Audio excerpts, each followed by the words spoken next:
కూడా మా కుటుంబ సభ్యులు సాయంకాలం భోజనం కోసం ఎదురు చూస్తారు. మీకు అన్నీ మేము అలా అరేంజ్మెంట్ చేసి మీకు కంటిన్యూగా వస్తూనే ఉంటాం. మేము ఎన్ని రోజులు చేయగలుగుతామో అన్ని రోజులు వస్తాము. రాలేని పరిస్థితుల్లో లాస్ట్ రోజున చెప్పేసి మానేస్తాం.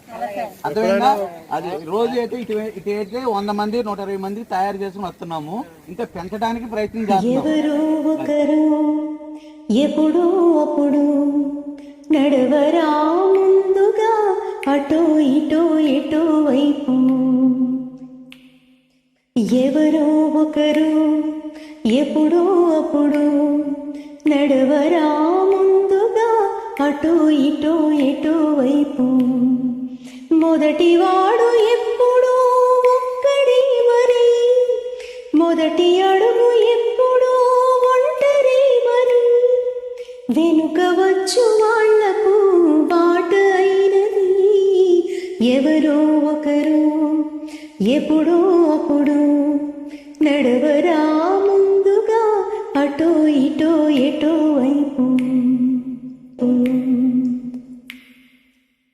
చెదరకపోదుగా చిక్కని చీకటి మిడుగురు రెక్క చాటు చిన్ని కాంతికి, దానికి లెక్కలేదు కాడరాతిరి, పెదవి ప్రమిత నిలపని నవ్వు జ్యోతిని, రెప్ప వెనక ఆపని కంటి నీటిని, సాగలేక ఆగితే దారి తరుగునా, జాలి చూపి తీరమే దరికి చేరునా,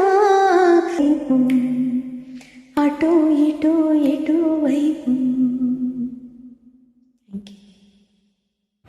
ఈరోజు చందనగర్ డివిజన్కు సంబంధించిన పీజీఆర్ కాలనీలో భవన నిర్మాణ కార్మికులు కానీ, రోజు కూలీ పనిచేసుకునే కార్మికులు కానీ చాలామంది బీజేఆర్ ఎంక్లైన్డ్లో ఉన్నారు. ఆ కార్మికులకి గత కొన్ని రోజులుగా సాయంకాలం ఈవినింగ్ టైము మా భవన నిర్మాణ కార్మిక సంక్షేమ సంఘం నుండి రోజు ఒక 150 మందికి ఈ కాలనీలోకి తెచ్చి ఇవ్వడం జరుగుతుంది. ఎందుకంటే పనులు లేక చాలా మంది కార్మికులు ఇబ్బంది పడుతున్నారు. వాళ్ళకు ఒక పూట భోజనం అన్న మా భవన నిర్మాణ కార్మిక సంక్షేమ సంఘం తరపు నుండి పెట్టాలని ఒక సంకల్పంతో మా కార్మిక సోదరులు, అలాగే మా కమిటీ భవన నిర్మాణ కమిటీ సోదరులు, అలాగే మిత్రుడు శ్రీహరి అన్న ఆయన ఒక ట్రావెల్ ఉంది, అలాగే కర్రీ పాయింట్ ఉంది, మన కర్రీస్ సప్లై చేసే పాయింట్ ఉంది అన్న. మన అందరం కూడా ఇలా భోజనాలు పెడితే బాగుంటుందని ప్రోత్సాహం ఇచ్చింది శ్రీహరి అన్న. దాన్ని అమలుపరిచింది మీ అందరూ కలిసి అమలుపరచడం జరిగింది. ఈ రోజున ఈ భోజనాల కార్యక్రమం మీ అందరూ చేస్తున్నందుకు చాలా తృప్తిగా చాలా సంతోషంగా ఉంది. అలాగే ఈ ఎక్కడైతే కార్మికులు ఉంటారో, ఎక్కడైతే ప్రజలు ఉంటారో, ఎక్కడైతే పేదవాళ్ళు ఉంటారో ఆ చుట్టుపక్కల ఏరియాలో ఉన్న వాళ్ళు నాయకులు కానీ, ప్రజాప్రతినిధులు కానీ, లేదంటే ఎవరైనా మంచి మనసున్న మహారాజులు కానీ, మనసున్న వాళ్ళు కానీ ఇట్లాగే వాళ్ళకి ఏదో ఒకటి వండి తయారు చేసి పెట్టాలని మా భవన నిర్మాణ కార్మిక సంక్షేమ తరపు నుండి నేను కోరుకోవడం జరుగుతుంది. అట్లాగే వాళ్ళ చుట్టుపక్కల ఉన్న కార్మికులకి భోజనాలు కానీ, కూరగాయలు కానీ, లేదంటే ఏమన్నా అవసరాలకు సంబంధించిన కార్మికులకి కష్టపడే పని వాళ్ళని అర్థం చేసుకుని ఆ పక్కన వాళ్ళు కూడా అక్కడ ఉన్న స్థానికమైన వ్యక్తులు కూడా సాయం చేయాలని కోరుకుంటున్నాము.